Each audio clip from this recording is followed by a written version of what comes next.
Bonjour tout le monde!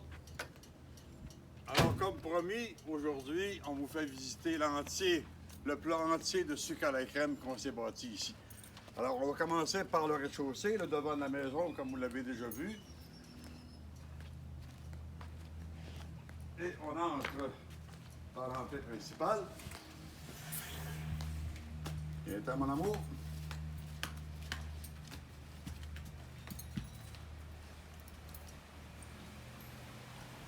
Alors, vous êtes ici dans la pièce principale, c'est-à-dire le salon, salle à manger, cuisine, qui conduit également sur les chambres à coucher. La première ici, qui est destinée à être en chambre d'amis. Pour l'instant, il n'est pas encore meublé, mais ça va venir rapidement.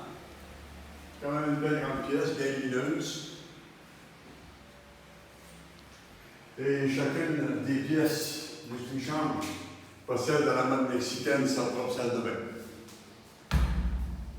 Ou salle de douche, si vous préférez.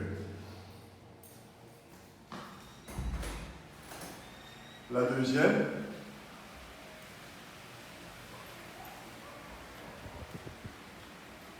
La chambre de Suzanne et moi-même.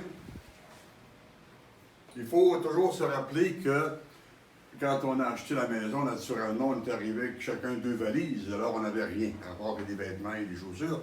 Alors, il a fallu tout trouver, tout acheter rapidement. On a trouvé des meubles chez un artisan mexicain en bois, comme celui-ci. Et naturellement, il y a toujours la salle de bain privée pour chacune des 2 chambres.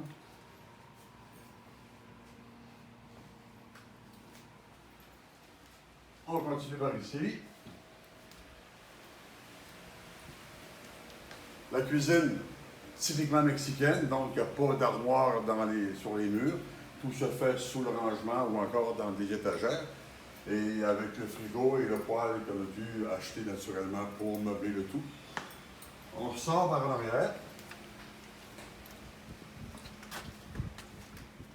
La piscine que vous avez déjà vue et qui est très appréciée, je vous signale en passant qu'ici, ça fait 3 jours qu'il fait 45 degrés dans l'après-midi. Alors, c'est très, très, très apprécié.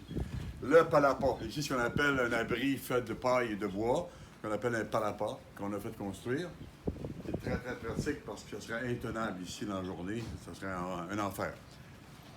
Alors, on continue. Le barbecue. Ici, on a un très beau point de vue justement sur la piscine et le palapa.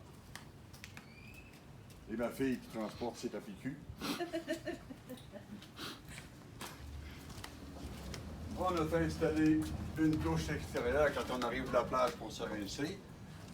Dans une maison mexicaine, il n'y a pas d'eau chaude. Alors, il a fallu faire installer un chauffe-eau qui est enfermé dans un cabinet. Et maintenant, on va monter au premier.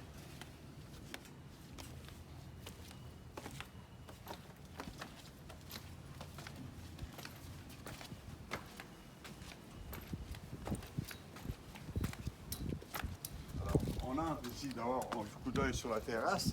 Encore là, c'est un projet, c'est un walk in progress, comme on dit. C'est un projet à devenir. Il y aura avant longtemps probablement un palapa avec un plancher en tuiles de céramique pour faire une terrasse de l'après-midi et de la soirée. Toujours agréable parce qu'ici, il y a toujours le vent de la mer qu'on ressent beaucoup plus qu'au rez-de-chaussée.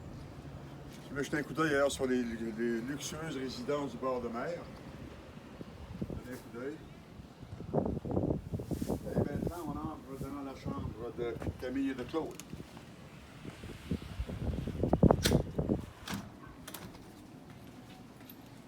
Alors, comme vous voyez, c'est très joli. Encore là, les meubles ont été achetés chez un artisan mexicain. Et toujours l'air climatisé dans les chambres, c'est indispensable. Particularité ici, comme c'est un étage qu'on a fait ajouter, il n'y a pas une salle de bain pour chacune des 2 pièces. Il y a une grande salle de bain, mais vous allez voir, c'est très grand.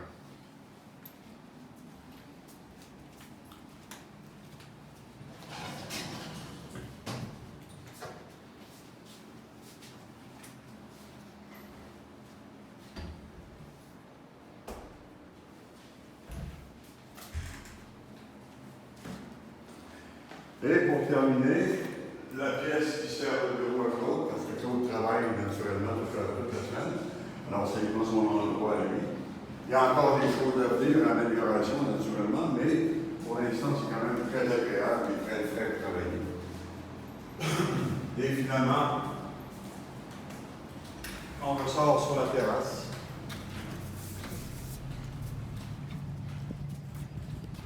Mais voilà, c'est tout pour aujourd'hui. C'était ça qui était notre plat de sucre à la crème.